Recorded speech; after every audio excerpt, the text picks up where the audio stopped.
Mais je sais ce qui vous manque. Il ne vous faut pas une femme qui est à vous ce soir et à Jules demain. Non, il vous faut une femme pour vous, tout seul. Une femme. Mais tu es éloquent, Auguste.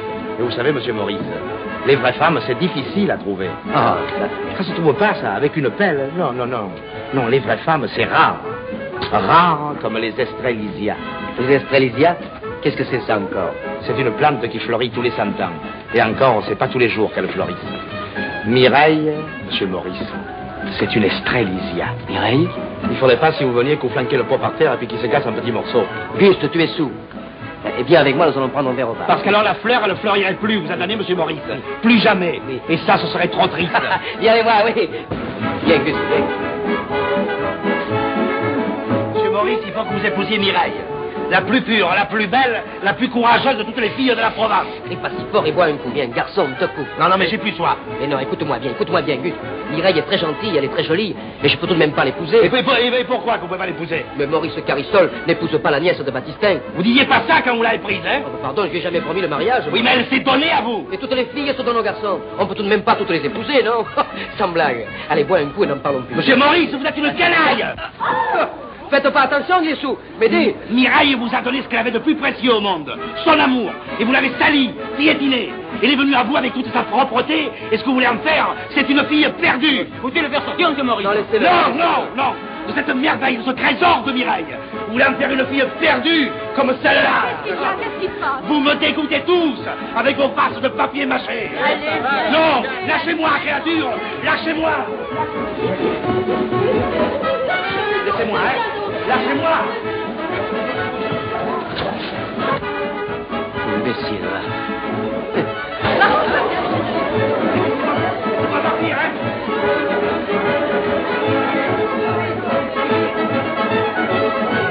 Laissez-moi passer. Laissez-moi passer. Laissez-moi sortir. Attends, un whisky.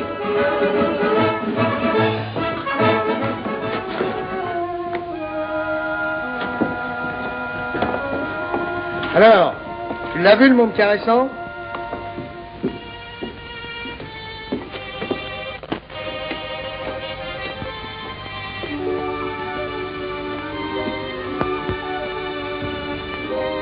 Apporte-moi vite la bonne nouvelle.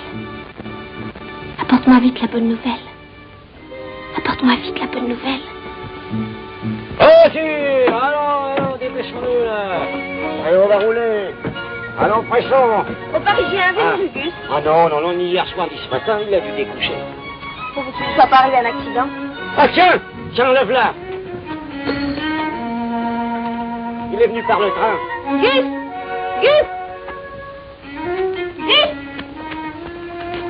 Oh, Mireille, ça va? Tu as vu Maurice? Ah oui, je l'ai vu. Pour l'avoir vu, je l'ai vu. Tu es brave, Gus. Quand est-ce que tu viens me chercher? Ah, c'est pas demain la veille. Quoi? Non, mais tu me laisses pas souffler. Tu comment il faut que je t'explique que tout ça, c'est très compliqué. Il ne m'aime plus. Ah, voilà une idée. Bien sûr qu'il t'aime. Tu es sûr, il te l'a dit? Oh, oui, il me l'a dit. Il m'a dit ça, et puis il m'a dit bien d'autres choses aussi. Raconte. Mais je te raconterai tout, mais avant, je boirai bien un café sans sucre pour me faire passer un peu le goût de la vie. Viens. Allez, Auguste, fais bien beau. Salut la compagnie. Et alors, Auguste, tu n'es pas perdu dans la grande ville? Eh non, puisque me voilà, hein. Patron, 2 cafés et le mien sans sucre, hein. Compris, parce que... Alors, prenons par le commencement. D'abord, où tu l'as vu? À son travail, quand on est à la tête de la maison Carissol, les grandes pêcheries de Provence, on travaille. Dis-moi, il est bien installé, son bureau? Son bureau? Ah, son bureau. Oh là là, pour un bureau, ça c'est un beau bureau. Puis alors, lui il est au milieu du bureau. Et puis, tout autour, là, il a ses dactylos. Il a plusieurs dactylos? Ah oui, il en a 4. Sans sucre et sucré. Dis-moi, Auguste, elles ne sont pas trop jolies, au moins? Qui ça?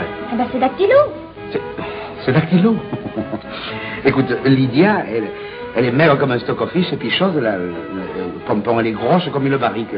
Et la troisième, elle a un œil qui dit vite à l'autre. Elles sont jeunes.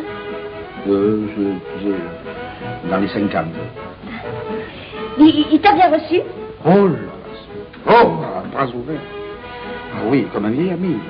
Il m'a même payé à boire. Oh, je suis heureuse, Auguste. Tu le bois pas comme café? Non, merci, raconte. Ah oui, mais tu permets, dis-moi, j'ai la bouche sèche. Dis-moi, tu veux parler de moi? Ah, tu penses si j'ai parlé de toi, puis chaque fois que les dactylos allaient venir le déranger, il disait « Laissez-moi tranquille, je parle de Mireille avec Gust. » Et ses parents, qu'est-ce qu'ils en pensent? Quoi? De notre mariage? Qu'est-ce que tu veux qu'ils en pensent? Du moment que Maurice était un belle aussi. Seulement. Rien seulement?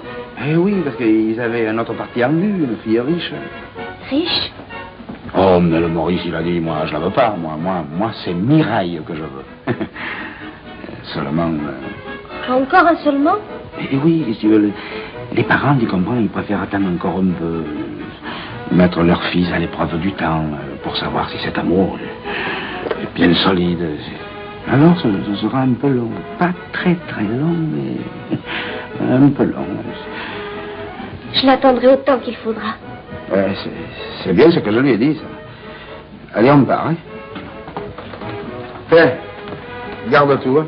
Merci. Dis, comment elle s'appelle? Qui ça? La jeune fille. La jeune fille? Ah, Gaëtane. Et son nom de famille? Gaëtane Tournesol. Tu me diras tout en détail. En détail? Oui, tout en détail, oui. Bien sûr. Allez, bonjour tout le monde. Hein? Vous avez entendu? Gaëtan de Tournesol. Ce grand couillonnage de Gus qui raconte ses aventures à cette pauvre petite. Si c'est pas Mireille, qui veux-tu qui écoute ce grand fada? Ben, elle avait du temps à perdre, t'es. Et alors, c'est tout ce qu'il t'a dit? Ah non. Il m'a dit aussi comme ça que dès qu'il pourra s'échapper, eh ben, il viendra te voir. Pour me demander en mariage? C'est ça, oui. Oui, en mariage, oui. Seulement. Oh, il y a encore un seulement? Oh, mais un tout petit seulement, oui. Parce que, tu comprends, il faut garder le secret. Il faut le dire à personne, tu entends? Mais alors personne. Et surtout pas à Baptistin, hein? Il pourrait tout gâcher. Voilà. 5, 6, 30, 23, 48. C'est ça, Vicou? Oui, tonton. Et où est Mireille? Ben, je sais pas, tonton. Elle était sortie quand je suis rentrée de l'école. Ouais. Elle est souvent sortie, ta soeur, depuis quelque temps.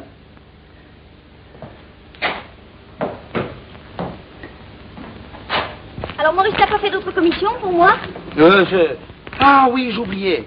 Il m'a dit que je t'embrasse pour lui. Il t'a dit ça? Oui. C'est moi qui t'embrasse, Auguste. Je t'aime bien, tu sais. Et puis il m'a dit aussi que je veille sur toi. Il m'a dit, garde-moi là, Auguste. Garde-moi là, que personne ne me la prenne. Quitte-la le moins possible. Tu as de l'amitié pour elle. Alors surtout qu'elle soit sage. Qu'elle patiente surtout. Qu'elle le patiente. Je patienterai, Auguste. Nous patienterons, Mireille. Attention, Baptistin. Alors, Mireille, tu te dépêches, oui ou non? Hein? J'arrive, mon oncle. J'arrive. Adieu, Baptistin. Bonjour. Alors, tu tires débordé maintenant? Il te faut les plaisirs de la vie, là, quoi? Eh oui. Auguste! Oh, Bico, va faire tes devoirs. Et toi, Mireille, va surveiller la soupe, t'es toujours dans les rues. Mais tonton... Tu obéis, oui ou non? Voilà. Eh, Baptistin, la bonne humeur que tu as, le vent l'emporte, ok? Juste, garde ton esprit. Moi, j'ai pas envie de rire.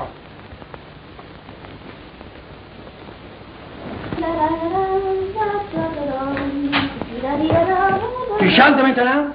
Donc quoi, c'est pas défendu? Ça me casse les oreilles. Baptistin, qu'est-ce que tu as depuis quelque temps? Tu n'es pas malade? Combien plus tôt ou plus tard, tu sais? Tu ne m'aimes plus? Tu n'aimes plus le petit Bicou? La maison ne te plaît plus, que tu es toujours en colère? Peut-être qu'elle n'est pas aussi propre qu'avant, la maison.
C'est comme ça qu'ils doivent chanter, les anges. Voilà, c'est très bien, mes enfants. Un bonbon, hein. Seulement, il faudra encore travailler, vous savez. Allez, à jeudi. À jeudi, soyez bien sages. Au revoir, petit. Bonjour, Auguste. Bonjour, monsieur le curé. Un bonbon? Merci, monsieur le curé. Monsieur le curé, je viens encore vous voir pour un cas de conscience. Oh, tu es toujours rempli de scrupules, Auguste. C'est une maladie, monsieur le curé? Non, c'est une qualité. Enfin, je veux dire que tu as toujours peur d'être en état de péché mortel. Oui, aujourd'hui j'ai peur, oui. D'habitude, non, parce que je fais jamais rien de mal, mais aujourd'hui, j'ai un peu la frousse. Ouais. Eh ben, veux-tu que je te reçoive en confession, mon fils? Oh non, si seulement vous voulez m'écouter, pourvu qu'on m'entende pas. Ben non, nous sommes bien seuls. Tiens, passons à la sacristie.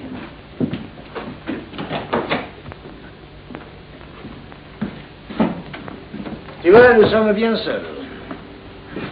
Eh ben, tu peux parler, Auguste. Bon, eh bien voilà.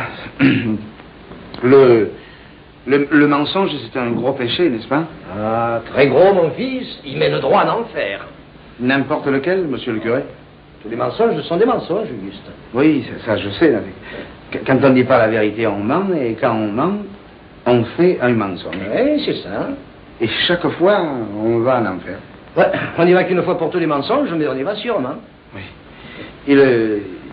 Il n'y a pas des cas particuliers qui vous permettent d'échapper à la grillade?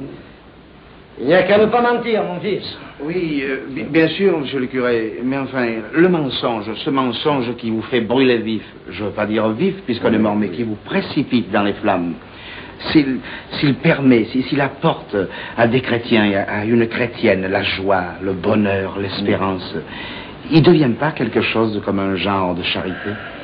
Oui, évidemment. Un malade, par exemple. Vous voyez, vous l'avez dit à un malade. À un malade, on lui dit jamais la vérité. On lui dit pas qu'il va mourir. Non, on lui dit, mais ça va très bien, ça.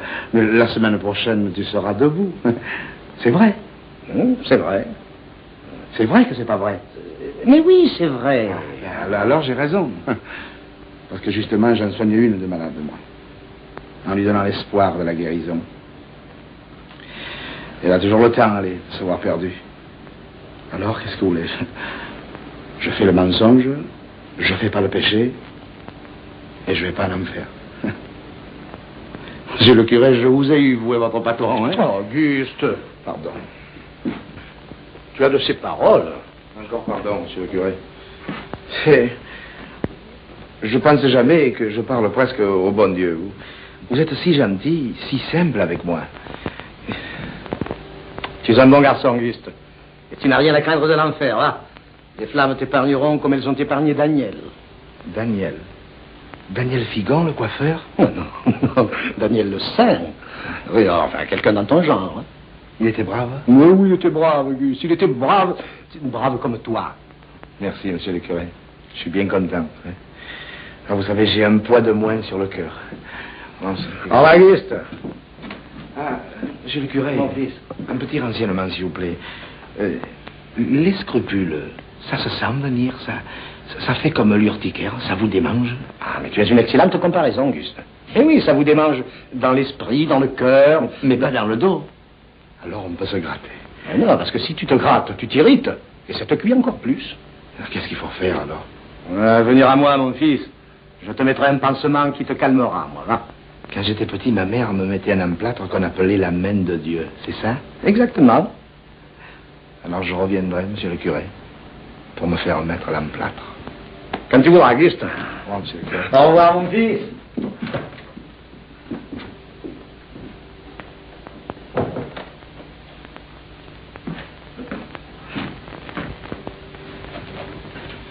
Tu crois qu'il m'aime vraiment? Qui, lui? Oh, dès qu'il m'a perçu, il m'a dit comme ça, tu viens de la part de Mireille. Non, j'ai dit, moi, non. Moi, je viens en promenant comme ça, Mireille, elle va très bien. Tous les jeunes de Port-Marin, ils y font la cour. Oh, et alors? Oh, alors si tu l'as vu sauter quand j'ai dit ça. Mais alors tout de suite, je l'ai rassuré, j'ai dit, non, n'ayez pas peur, monsieur Maurice. Mireille, elle est qu'à vous. Alors là, il était content. Oh, si tu l'avais vu, son visage s'est illuminé. Parce qu'il m'a dit, moi, ma Mireille, moi, je l'aime et tu peux le lui avouer. Alors... Je t'avais prévenu, mon garçon. Je t'avais prévenu. Le mensonge est toujours le mensonge. Elle aurait souffert et puis elle aurait oublié. Ou bien elle aurait rejoint la ville, puis il aurait fait d'elle une femme comme celle que j'ai rencontrée dans l'endroit en question. Que je vous donne pardon de vous en parler, monsieur le curé. Maintenant, que comptes-tu faire? Justement, je suis venu vous le demander. Il n'y a que vous qui pouvez nous tirer de là. Il faut dire la vérité. Oh non, non, il ne faut pas dire la vérité, monsieur le curé. Ça, elle ne voudra plus me revoir. Alors, ce serait la punition de ta faute. D'accord. Oui, enfin, je crois qu'elle te pardonnera. Monsieur le curé, il faut lui dire la vérité, mais pas tout d'un coup. Alors, si j'y allais encore d'un petit mensonge, puisqu'on y est... Oui, un mensonge dont tu voudrais me faire complice. Mais non, monsieur le curé, mais non, on ne le tient plus en place. Elle parle d'aller à la ville pour avoir de ses nouvelles. Moi, j'y ai dit qu'il était parti pour un petit voyage. Ce petit voyage, avec le temps de devenir grand. Alors maintenant, si j'y disais que ce petit voyage, c'est devenu un grand voyage, vous auriez le temps de tout préparer. Ouais, parce que tu comptes sur moi. Eh oui. Enfin, tu me promets, hein? C'est le dernier mensonge. Oh, ça, monsieur le curé, je vous le jure, sûr. Maurice, mon amour. Mireille, Enfin, tu es venu me chercher. monte.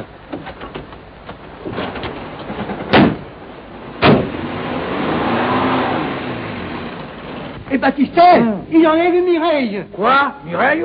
Oh, quel sang.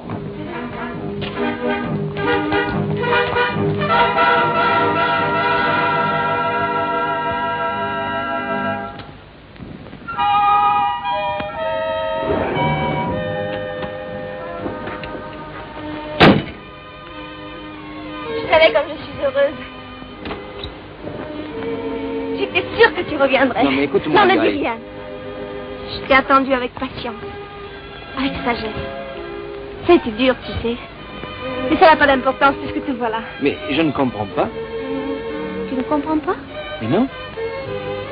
Tu n'es pas venu m'apporter la bonne nouvelle? Tes parents n'ont pas fini par consentir à notre mariage? Mes parents? Et que viennent faire mes parents dans tout ça? Ce n'est pas pour me chercher que tu es revenu. Te chercher? Ma petite Mireille, tu as dû t'imaginer des choses. Imaginer Oui. ce que tu m'as écrit. Moi? Mais je ne t'ai jamais écrit. Jamais. Mais non. Mais alors, tout ce bonheur, tout cet espoir, ce n'était qu'un mensonge. Gust m'a menti. Gust?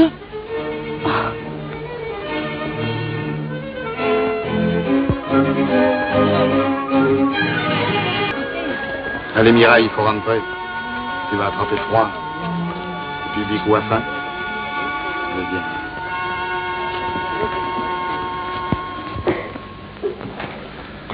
Ah, tu as 18 ans, Mireille. Comment peux-tu croire que ta vie soit brisée quand elle est tout entière devant toi? Tu as commis une faute contre la pureté, oui. Mais Dieu connaît les cœurs, va, et son indulgence est grande. Tant de mal est arrivé par ma faute. Ton oncle n'est pas mort. Il est au loin, Dieu soit béni, il reviendra et tout rentrera dans l'ordre. Mais toi, Mireille, ton devoir de femme reste tout entier à accomplir. Tu dois te créer un foyer, te marier et élever des enfants.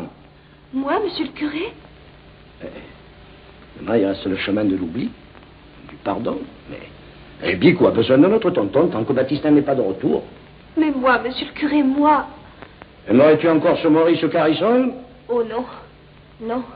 Alors, en ce cas, il est encore de braves cœurs en ce monde. Même à Port-Marin. Sache les trouver. Au fait, comment va Gust? Bien, monsieur le curé. C'est un brave garçon, tu sais, Mireille. Oui, monsieur le curé. Il est de ceux peut-être qu'on oublie dans la joie, mais qu'on est toujours certain de retrouver dans la tristesse. Et tu es triste, Mireille? Si, si. Et tu es très triste. Oui, monsieur le curé. Eh bien, maintenant, je m'en vais. La vieille fermière des Granges se meurt. Elle m'appelle à son chevet. Je vais lui apporter la paix.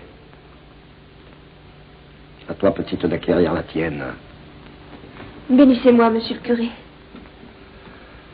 Ô du Père, du Fils, du Saint-Esprit, ainsi soit.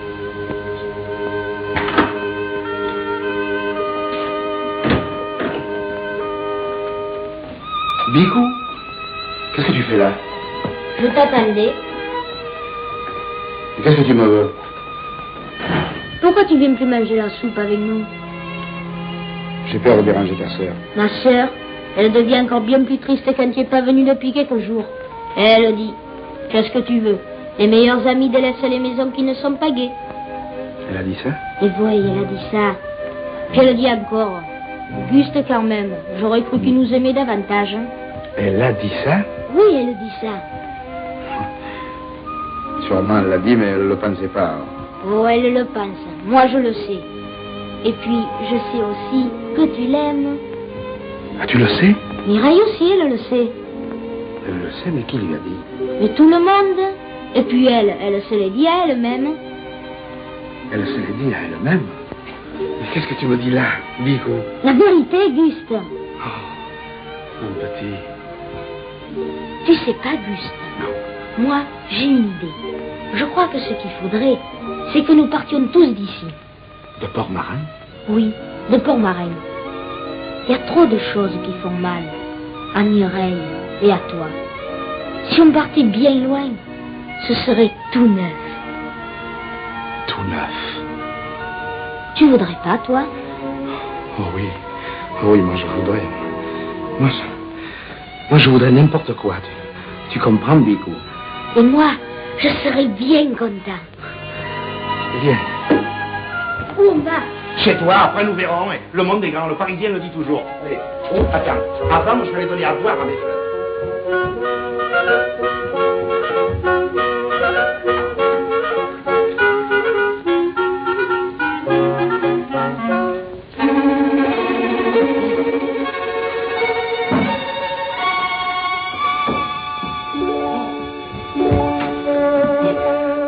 C'est pas possible.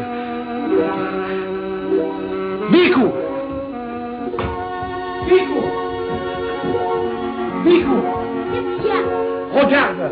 Mon Estrelidia! Oh mon Dieu, quelle jolie fleur! Bico, c'est extraordinaire ce qui m'arrive. Je me le disais, mais je ne le croyais pas. Oh, tu ne vas pas comprendre parce que tu es trop petit. Un miracle, un vrai miracle, Bico. Oh, tu vas voir, tout va changer, tout va être beau pour nous. Tu verras plus pleurer ta sœur. Où elle est, Mireille? Elle est au port. Viens.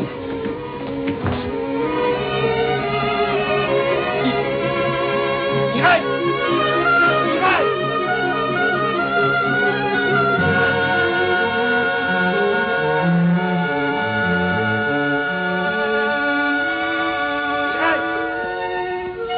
Mireille! Qu'est-ce qu'il y a, Auguste? Oh, Mireille, un miracle. Tu sais, mon Estrelidia, Oui, eh bien. il a fleuri. Oh, Auguste.